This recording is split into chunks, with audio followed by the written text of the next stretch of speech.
Home appliances की दुनिया का बेमिसाल संगम। हर खुशियों को लेंगे आप जीत। बस अपने जीवन में इस्तेमाल करें अजीत। नमस्कार दोस्तों, आज हम आपकी मुलाकात एक ऐसी अजीम शख्सियत से कराने जा रहे हैं जो पत्रकारिता जगत के न केवल भीषम पिता हैं बल्कि उनका नाम देश के जाने माने बड़े वरिष्ठ पत्रकारों, स्तंभकारों, साहित्यकारों में शुमार है। जी हां, आज हम बात कर रहे हैं अति सम्मानित वरिष्ठ पत्रकार कुलदीप तलवार जी की। आज कुलदीप तलवार जी ने 88 वर्ष की उम्र पार कर चुके हैं और आज भी लिखने पढ़ने का शौक़, लिखना पढ़ना जो है वो पूरा जारी है। तो आज पत्रकारिता के बारे में आज हम इनसे बात करेंगे। लगभग 7 दशक से अधिक लंबे का सफ़र पत्रकारिता के क्षेत्र में गुजारने के बाद वर्तमान में जो पत्रकारिता चल रही है उसको लेकर क्या कुछ कहना है, सीधी उनसे बात करेंगे। सर, बहुत बहुत स्वागत है आपका हमारे चैनल सिटी न्यूज़ में। सर, क्या कुछ कहेंगे? लगभग 7 दशक से आप पत्रकारिता के क्षेत्र में रहे, आज वर्तमान में जो पत्रकारिता चल रही है उसको लेकर क्या कुछ कहेंगे? देखिए, पत्र तो सब निकल ही रहे हैं, लेकिन पुराने और इस ज़माने में काफ़ी फ़र्क है। पहले अखबारें ही थी, अब दूसरा मीडिया, टीवी चैनल सारे आ गए हैं। लेकिन इसके बावजूद भी लोग अखबार को पढ़ना चाहते हैं और सुबह जो है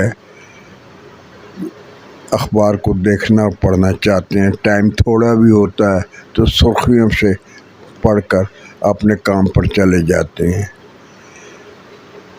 अब चैनल्स आ गए हैं तो मुझे मालूम है कि उसके प्रोड्यूसर्स के कमरों में खबर रेडियो से ही आती थी और उसके बाद वो अपने आदमी को दौड़ाते थे, जाओ इस खबर को कवर करो और भेजो।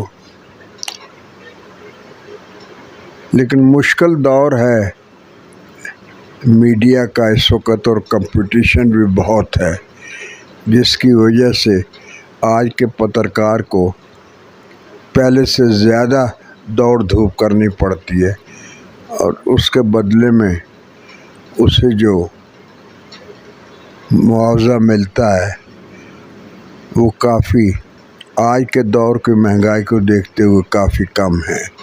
लेकिन फिर भी इस लाइन में रहकर जो पत्रकार मेहनत से और जी से काम कर रहे हैं और इच्छा शक्ति रखते हैं, वो ज़रूर कामयाब हो जाते हैं। लेटर आर दी सूनर जो है। जहाँ तक अभी बात हो रही थी आपसे किताबों की, तो आम ख्याल ये है कि किताबें अब बिकती नहीं हैं क्योंकि लोग पढ़ते नहीं हैं। किसी हद तक ठीक भी है, लेकिन ऐसा नहीं है। बच्चों की किताबें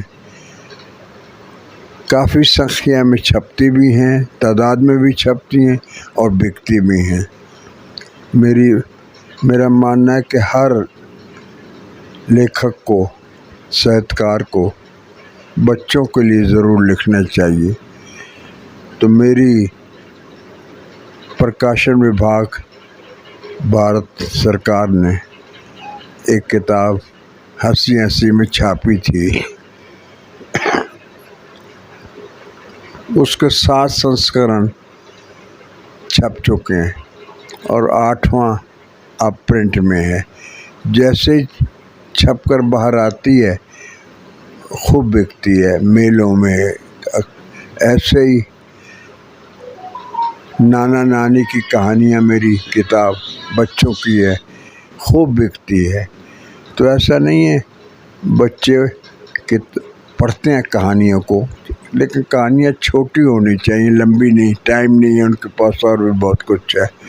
तो ऐसा है कि अभी भी किताबें पढ़ी जाती हैं और ये सिलसिला आगे भी जारी रहेगा। बाकी मैं क्योंकि पड़ोसी देशों पर एक पत्रकार होने के नाते लिखता हूँ, तो आजकल पाकिस्तान पर बहुत लिखा है तो हालात वहाँ के बहुत ख़राब हैं। सैलाब आया हुआ है, हज़ारों लोग जो हैं अपनी जान गंवा चुके हैं, फसलें बर्बाद हो गई हैं और आलम यह है कि रोटी भी नसीब नहीं हो रही। तो ऐसे में उन्होंने सरकार के पास ख़जाना भी सब ख़त्म हो चुका है और कोशिश है उनकी कि कहीं से और कर्ज़ मिल जाए। न तो अभी कर्ज़ मिल रहा है और वो पुराने कर्ज़ को माफ़ कराना चाहते हैं, वो भी नहीं हो रहा। बहरहाल कुछ देशों ने पाकिस्तान को मानवीय आधार पर मदद दे रहे हैं, देनी शुरू की है। भारत ने भी इस पर गहरा रंज पता मोदी ने ये कहा है, लेकिन अभी तक भारत की तरफ से कोई मदद नहीं की और उसका कारण ये है कि वहाँ की सरकार ने अभी तक हमारी सरकार को लिखा ही नहीं कि हमें मदद की ज़रूरत है। हालांकि पहले भी ऐसे कई हुए हैं पाकिस्तान में कि जब भूकंप आया या इस किस्म की नेचुरल कैलेमिटी आई तो हमारी सरकार ने खूब मदद भेजी हुई है। सर, पाकिस्तान का आपने जिक्र किया। आज पाकिस्तान की जो पहचान बनी हुई है वो आतंकवादी देश के रूप में एक पहचान बनी हुई है। आर्थिक स्थिति भी काफ़ी ज़्यादा कमज़ोर है। वो अंतर्राष्ट्रीय से मदद मांग रहा, अपने आसपास के पड़ोसियों से मदद मांग रहा, लेकिन कोई भी ना तो अंतर्राष्ट्रीय उसको मदद कर रहे हैं, ना ही कोई पड़ोसी देश। लेकिन भारत की अगर बात की जाए, हमारे देश की अगर बात की जाए, तो भारत का कहना यह है कि हम मदद करना चाहते हैं। एक अच्छे पड़ोसी होने के नाते हम पाकिस्तान की मदद करेंगे अगर पाकिस्तान इस तरह के काम ना करे। आतंकवाद को फैलाने का काम पाकिस्तान करता है, इसके ऊपर क्या आपका कहना है? दरअसल ये जो आज का जो मसला है, मुसीबत आई है, वो तो नेचुरल कैलेमिटी है, वो किसी भी देश पर आ सकती है। और हमारा भारत जो है वो ऐसे मौके पर जो आपस में ताल्लुकात ख़राब हैं, आतंकवाद फैलाने में पाकिस्तान सबसे आगे है, हिंदुस्तान को तंग करने में कोई मौका ही नहीं छोड़ता। लेकिन इसके बावजूद भी मानवीय आधार पर मुझे उम्मीद है कि अगर वहाँ की जनता और वहाँ की NGOs बराबर प्रेशर कह रहे हैं कि हमें भारत के साथ व्यापार जो है वो खुल जाना चाहिए। अभी उस पर बंदिश लगी हुई है और वहाँ पर टमाटर है, प्याज है और बहुत सारी चीज़ें हैं जो वहाँ नहीं मिल रही हैं, दवाइयाँ हैं। लेकिन वहाँ के NGOs कहते हैं कि ये तुरंत हमारे बॉर्डर से इधर आ जाएं, बजाय ये कि अब तो वही और दूसरी जगह से जाते हैं। लेकिन सरकार अभी भी हिचकिचा रही है कि वहाँ की सरकार कि हम भारत को लिखें और उसमें जब कोई फैसला उन्होंने लिया नहीं। हमारी सरकार भी तभी कोई फैसला देगी जब उनका कोई फैसला आ जाएगा।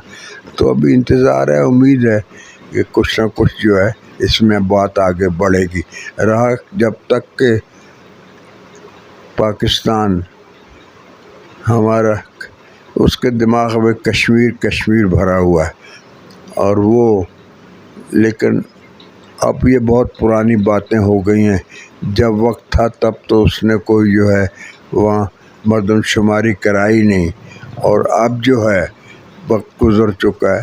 तो जब तक वो पाक अधिकृत कश्मीर जो हमारा है वो उसको वापस नहीं देता और वहाँ पर तब तक जो है हमारे ताल्लुकात जो हैं नॉर्मल होना बहुत मुश्किल है। उनको कश्मीर को अपने दिमाग से निकालना होगा और जब तक नहीं निकलता तब तक जो है सफ़र परेशानी रहेगी दोनों देशों में और कुछ नहीं है। तो देखिए अब ये कब तक, इस वक्त ज़रूरत इस बात की है कि उधर भी काफ़ी कुछ मुश्किलें हैं और यहाँ जो कुछ हो रहा है उसको देखते हुए वहाँ के लोग भारत की तारीफ़ कर रहे हैं और भारत के साथ जो रहना भी चाहते हैं। पाक ऑक्युपाइड कश्मीर में पाकिस्तान 5वां प्रांत बनाना चाहता है, लेकिन वो उसमें नहीं कामयाब हो रहा। तो चारों प्रांतों में ही अभी संभाल नहीं रहा, तो 5वां तो हमारी ज़मीन है, उस पर अगर प्रांत बनाएगा तो उसके लिए बहुत ही मुश्किल खड़ी हो जाएंगी। तो पाकिस्तान से बंटवारे के जब बंटवारा हुआ हमारे देश का, तो पाकिस्तान से आप हिंदुस्तान आए। पाकिस्तान आपकी मातृभूमि है। क्या आपकी कभी दिली इच्छा नहीं हुई कि मैं एक बार फिर अपनी मातृभूमि पर जाऊं? क्या उस समय आपकी क्या उम्र थी जिस समय आप बंटवारा हुआ, आप पाकिस्तान से हिंदुस्तान आए? क्या माहौल था उस समय, क्योंकि आपकी मातृभूमि है, आपका बचपन वहाँ बीता है? आपकी कभी दिली इच्छा ये नहीं हुई कि मैं एक बार फिर अपनी मातृभूमि जाऊँ, अपने घर के पास जाऊँ? इसके ऊपर क्या आपका कहना है? दरअसल मैं उस वक़्त 14-15 साल का था जब देश का बंटवारा हुआ, और जिन हालात में हुआ वो एज इट इज़ भरे हुए घर हमें छोड़ने पड़े। दरवाज़े पर भैंस और गाय भी थी और सब कुछ ठीक चल रहा था, लेकिन ये फैसला जो हुआ देश के बंटवारे का, वो तो हुआ ही हुआ, लेकिन बदकिस्मती ये रही कि इसके बाद मारकाट शुरू हो गई और 10 लाख लोग इस बंटवारे में काम आए, दोनों तरफ जो है। और जहाँ तक मातृभूमि का सवाल है, अब तो हमारी यही भारत में हम आ गए, अब भारतीय हैं, और अब मैं चाहूँ भी कि मैं पाकिस्तान जाऊँ तो मेरे बच्चे तो उन्होंने देखा ही कुछ नहीं, तो वहाँ क्या जाकर करेंगे। बाकी याद आती है वहाँ की। मुझसे बीबीसी ने पूछा था कि अगर आपको अपने शहर खुशाब के स्टेशन पर छोड़ दिया जाए और आँख पर पट्टी बांध दी जाए तो क्या आप टटोलते टटोलते अपने घर पहुंच जाएंगे? तो मैंने यही कहा था कि अब वो जगह जहाँ मैं पैदा हुआ, खुशाब उसका नाम है, वो अब ज़िला बन चुका है, पहले तहसील थी। तो अभी मेरा दावा है कि मैं अगर रास्ता अभी कुछ बना नहीं उस सड़कों के ऊपर तो मैं घर अपने पहुंच जाऊंगा। याद तो आती है अपने घर की, लेकिन अब वहाँ जाकर क्या करना है मैं आपको बताऊँ। अब तो यहाँ हमारा हिंदुस्तान ही हमारा देश है, यहीं सब कुछ है, बच्चे यहीं है, सब कुछ है। आप कोई कभी मैंने सोचा नहीं है वहाँ जाने का, लेकिन बीच बीच में खबरें आती रहती हैं मेरे गांव से। कुछ लोग कभी आते तो खबर मिलती है। 1-2 दफ़ा पाकिस्तान जाने का इनविटेशन भी मिला, मुशर्रफ के ज़माने में मैं गया नहीं, क्योंकि वो जिस मकसद के लिए कुछ पत्रकारों को बुला रहा था उसका मकसद सिर्फ ये था कि हम वहाँ जाएं और वो हमारे मुंह में कश्मीर की बात कहे और वो कहलवाए कि आपका जो स्टैंड है पाकिस्तान का वो ठीक है। तो मैं, जमनादास अख्तर और भी 2-3 पत्रकार वहाँ नहीं गए। जो है वहाँ इस्लामाबाद में कॉन्फ्रेंस थी, कुछ लोग गए यहाँ पर आकर उन्होंने फ़ोन भी किए कि आपको पूछ रहे थे आप आए क्यों नहीं। तो मैंने कहा मैंने इसलिए नहीं गए कि वहाँ के जो हालात हैं वो हमसे कुछ कहलवाना चाहते हैं, हम कहेंगे नहीं, खामखा बदमज़गी पैदा होगी, इसलिए जो है वहाँ नहीं गए। तो अब कोई ऐसी ख्वाहिश वहाँ जाने आने की है नहीं। सर, अब पाकिस्तान की जो छवि बनी हुई है एक आतंकवादी देश के रूप में छवि बनी हुई है वर्तमान के समय में।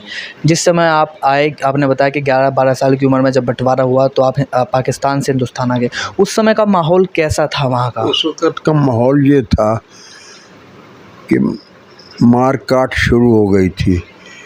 कट्टरपंथी जो हमारे दुकानों पर, कारोबार में, घर में, जैसे दूध निकालने वाला है, मालिश करने वाला है, दुकान में बोरियां उठाने वाले मुसलमान ही थे सब, वो सब दुश्मन होने लग गए। और अल्लाहू अकबर के नारे शुरू हो गए और खुलेआम कहा जाने लगा कि राम क्या और रहीम क्या। उनका मतलब कि यहीं रह जाओ, कहाँ जा रहे हो, उस मज़हब बदल लो।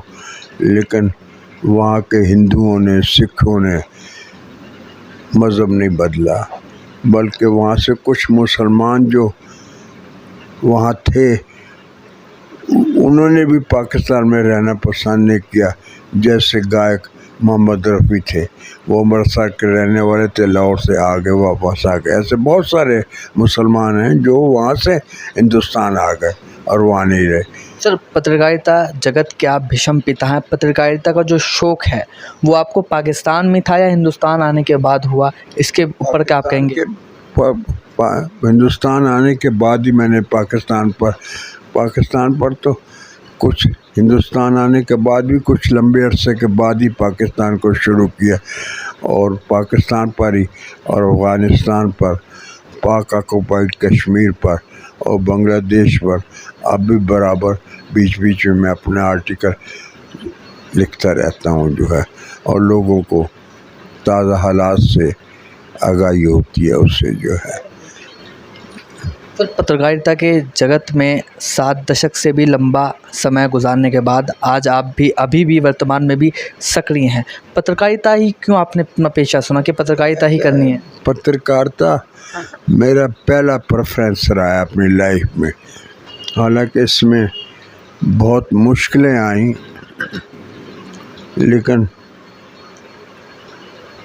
जी नहीं तोड़ा, कम किया और लगे रहे, और धीरे धीरे अब इसी लाइन में जो बाकी उम्र है वो गुजारनी है आप लोगों से। मैं यही चाहता हूँ, आप युवा हैं, नए लड़के आगे आएँ, मेहनत करें और आगे बढ़ने की पूरी उनमें वो रहनी चाहिए, जोश रहना चाहिए, जुनून रहना चाहिए। तो मुझे विश्वास है कि जो आगे बढ़ना चाहेगा वो ज़रूर अपनी मेहनत से आगे बढ़ेगा और आगे तरक्की करेगा। सर, जब से डिजिटल मीडिया आया है, जब से पत्रकारिता कई भागों में बढ़ चुकी है, जब से डिजिटल मीडिया आ चुका है, पत्रकारिता digital media, print media, electronic media में आ चुकी है, इसको लेकर आपका क्या कुछ कहना है? देखिए, सोशल मीडिया ने हलचल तो मचाई है, इस पर कोई शक नहीं, बहुत सारे लोग इस पर हैं, लेकिन अभी भी इस्टेब्लिश मीडिया उसे नहीं कहा जा सकता और पूरी तरह काबिल एतबार भी नहीं कहा जा सकता। लेकिन ये फैक्ट है कि उसका अपना एक रोल है और बहुत सारी चीज़ें सोशल मीडिया से निकल कर बाद में बड़े चैनल्स पे आती हैं। लेकिन अभी भी अखबार, और जहाँ तक चैनल्स का सवाल है, अभी जो स्टोरियाँ हो रही हैं वो बड़ी, ये कहा जा सकता है कि उस पर भी आज की सियासत जो है असर डाल रही है। तो इसलिए अब भी अखबार के लोग भी जो है थोड़ा बचकर लिख रहे हैं, लेकिन फिर भी अखबार को लोग सुबह पढ़ना चाहते हैं और अखबार में आज भी ज़्यादा यकीन करते हैं। बाकी अखबारों की माली हालत बहुत ख़राब है और बहुत सारी परेशानियां हैं। तो अल्टीमेटली चाहिए, कैसे भी हालात हैं, अल्टीमेटली तो इस नए मीडिया ने ही आगे बढ़ना है, इसका ही फ्यूचर नज़र आ रहा है मुझे। सर, उन नए युवा पत्रकारों के लिए जो नए लड़के पत्रकारिता के क्षेत्र में अपना करियर बनाना चाहते हैं, उनको क्या सीख आप देना चाहेंगे, क्या संदेश आप देना चाहेंगे हमारे चैनल के माध्यम से? मेरा एक ही संदेश है, अगर इसी लाइन में रहना है तो जुनून उसमें बहुत बड़ा रोल अदा कर सकता है। बाकी दिल ना हारें, हालात तो ख़राब ही हैं, और चिपके रहें और आगे बढ़ने की कोशिश करें। ज़रूर उन्हें कामयाबी मिलेगी। यही मेरा मैसेज है उनके लिए। बाकी अब और पुराने दौर में बहुत फ़र्क है, इसको ज़रूर मद्देनज़र रखना होगा। लेकिन अगर जुनून कायम रहा तो ज़रूर मकसद हल होगा, मंजिल मिलेगी ज़रूर। आगे है और बड़ी चीज़ें हैं जो आगे आनी है। बहुत से छोटे छोटे पत्रकार आगे बहुत आज भी चांसेस हैं, ऐसा नहीं है, लेकिन मेहनत की ज़रूरत है और दिल न तोड़ना चाहिए। सर, वर्तमान के समय में अगर कोई पत्रकार किसी सरकार के बारे में या किसी व्यक्ति के बारे में कुछ लिखता है तो वो उसे प्रताड़ित किया जाता है, सरकार द्वारा से जेल भिजवा दिया जाता है। क्या आपके समय भी इसी तरह से काम पत्रकारों को प्रताड़ित किया जाता था, जेल भिजवा दिया जाता था? इसको लेकर क्या आप कहेंगे? ऐसा उस वक्त कुछ नहीं था। अव्वल तो प्रिंटेड स्टोरीज होती ही नहीं थी। अब ब्रिट्स अखबार थी, वीकली 5 ज़बानों में छपती थी। मैंने उसमें बहुत लिखा और वो मुझसे एज ए फ्रीलांसर लिखाते रहे। लेकिन वहाँ के एडिटर जो थे R.K. करंजिया, वो वार टाइम के रिपोर्टर थे। उन्होंने कभी भी अपने आदमी को ये नहीं कहा कि आप ऐसा लिखो या ऐसा लिखो या ऐसा लिखो या वैसा लिखो। जो सच है उसको सामने लाओ। और वो जो टीम बनाते थे वो उस स्टोरी के पीछे लग जाती थी और इतनी मेहनत करने के बाद अगर वो एक हफ्ते में कुछ करके लेके गए तो कहते थे नहीं, इसको ज़रा ये और देख लो। फिर एक हफ्ते के बाद लेकर गए, उनको कुछ नहीं समझ, कुछ और समझा दिया। तो गर्ज ये कि 2-3 हफ्ते के बाद वो स्टोरी बिल्कुल तैयार हो जाती थी। और जब वो फर्स्ट पेज छपती थी तो पंडित जवाहरलाल नेहरू भी कहते थे, मिनिस्टर को बुलाते थे, सेक्रेटरी को बुलाते थे, ज़रा ये फाइल लाओ। फाइल मंगवाते थे तो वो स्टोरी उससे मिलती थी। तो इस समय पे अगर कोई किसी के खिलाफ लिखता है, जैसे मैं पहले भी बता चुका हूँ, या तो उसे जेल भिजवा दिया जाता है या उसे ना लिखने के लिए दबाव बनाया जाता है। ऐसा ना हो, इसके लिए क्या कुछ आपका कहना है? इसके लिए तो जो है, देखिए, ये ज़्यादा देर तक आगे नहीं चलने वाली। आप कलम तो चलेगी, आज नहीं तो कल चलेगी, लेकिन दबाव ज़रूर जो है लोकतंत्र में बने रहना चाहिए। और जो मीडिया की, पत्रकारिता की जो इंडिपेंडेंस है, आज़ादी है, वो कायम रहनी चाहिए। उसी से लोकतंत्र कायम रहेगा, मैं आपको बताऊं। अदरवाइज लोकतंत्र का हिंदुस्तान में भी जो है कामयाब नहीं हो पाएगा। आप इसका सबसे बड़ा नुकसान ये होगा कि अगर मीडिया पर कोई भी बंदिश जारी रहती है या और लगती है तो यहाँ की लोकतंत्र पूरी तरह लड़खड़ा जाएगा, मेरा ये कहना है। सर, काफ़ी सारी पुस्तक आपके द्वारा लिखी गई हैं। हाल ही में एक पुस्तक और अभी आपका विमोचन हो गया है। किस तरह की पुस्तक है, किस चीज़ के ऊपर पुस्तक लिखी गई है? मैं तो एज ए साहित्यकार, मेरी बच्चों पर मेरी 2 किताबें आ चुकी हैं और मैंने हास्य व्यंग बहुत लिखा है। उस पर मेरी किताब गुस्ताखी माफ़ काफ़ी चर्चित रही है। अब ये जो ताज़ा किताब है, इसमें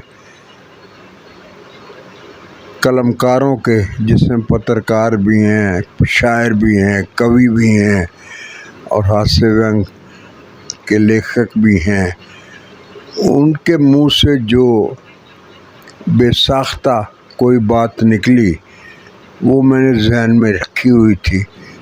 तो अब 25-30 साल के बाद मैंने कहा ये बातें कहीं खो न जाएं और बड़ी, इसलिए इसको कहीं ना कहीं कलमबंद कर दूं।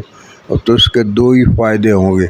एक तो ये है कि जिनकी बातें थी वो खो जाएंगी, और जो PhD वगैरह लड़के कर रहे हैं किसी एक पर्सनैलिटी पर, जिस पर PhD कर रही है, तो वो इस किताब को भी अगर सामने रखेंगे तो उनके अंदर जो व्यंग का पोस्ट था वो सामने आएगा, तो वो भी अपनी उसमें दाखिल कर लेंगे। वरना अब तक पीएचडी के जितने भी ग्रंथ सामने आते हैं उसमें ये पहलू पीएचडी करने वालों को कोई मटेरियल मिलता ही नहीं तो वो लिखते ही नहीं है। दूसरा यह कि ये किताब में गुदगुदाती है, हंसाती है और पढ़ते पढ़ते पढ़ते जो है आदमी तबीयत में ज़रूरी बन जाता है। इसमें उर्दू के भी पत्रकार हैं, उर्दू के लेखक भी बहुत हैं और हिंदी के भी बहुत हैं, क्योंकि मुझे साहित्य में उर्दू और हिंदी का एक ब्रिज समझा जाता है। कादम्बनी में मैंने 12-13 साल तक जो है इनके भी बयां करके कॉलम किया। कादम्बनी हिंदुस्तान टाइम्स की सबसे अच्छी मैगज़ीन थी। अब तो उसका की बड़ी चर्चा रही। उर्दू शायरों पर, उर्दू के और लेखकों पर, इवन पाकिस्तान के शायरों पर मैंने बहुत लिखा। और उर्दू बचपन से ही मुझे मेरी माताजी ने मुझे उर्दू पढ़ाई।